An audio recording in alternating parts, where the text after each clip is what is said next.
So, if you're like me and you've never really played another Fallout game before, or you've given it a few shots but you still don't like the Fallout series, or you just never played the series at all, but you still think that Fallout 4 looks like a fun and great game, well, let me tell you why I think that Fallout 4 is a good game, and I might even help you to figure out if you should get it for Christmas or not.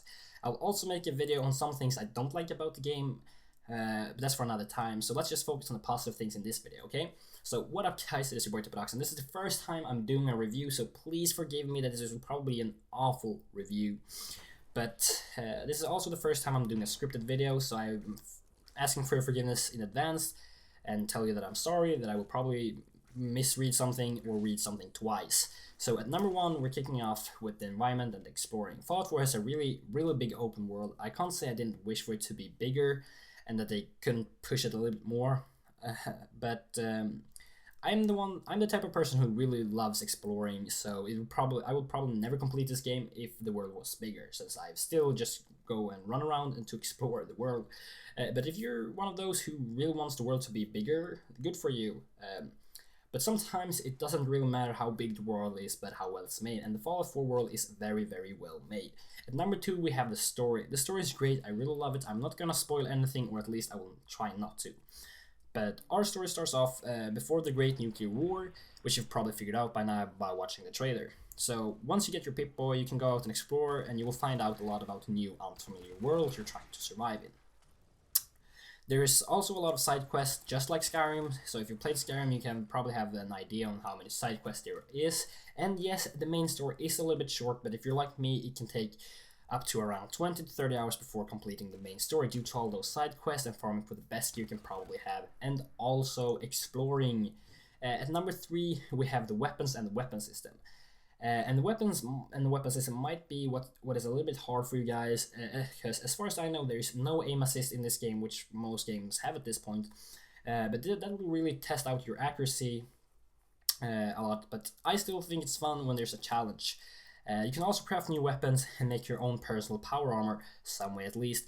And you can also pinpoint what you need to find to upgrade your weapons and upgrade your base. So I would give the weapon feature an 8 out of 10 just because you have the search system in it as well. So at number 4 we have the special system, or the SPECIL system. I'm not going to go into what all those letters stand for, but you can probably figure that out by yourself. Or you can just watch Bethesda series on YouTube, which helped me out a lot before I played this game. Well, in total there is at least 7 main perks and then around 112 levels. I'm not quite sure yet if the skills has a max level of 10 just like the perks.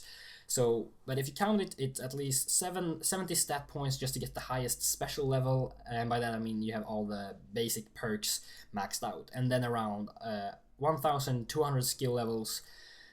So, phew, I'm glad there's no level cap in this game. Number 4.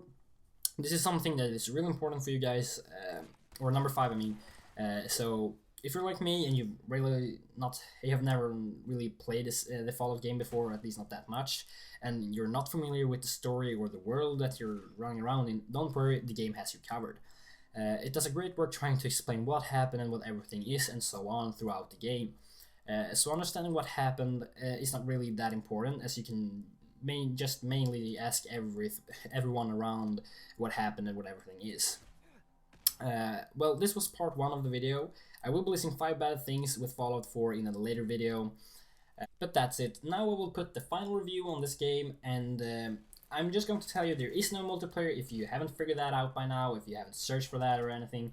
But if you're like me and can sometimes enjoy a good single player role-playing game, this is the game for you. So I will rate this game 9 out of 10 Fallout Boys. So thank you guys for watching. If you enjoy this and want more review videos, subscribe and leave a like and tell me what you think. But as always, this was your boy Topodox. I'll see you guys later. Peace out.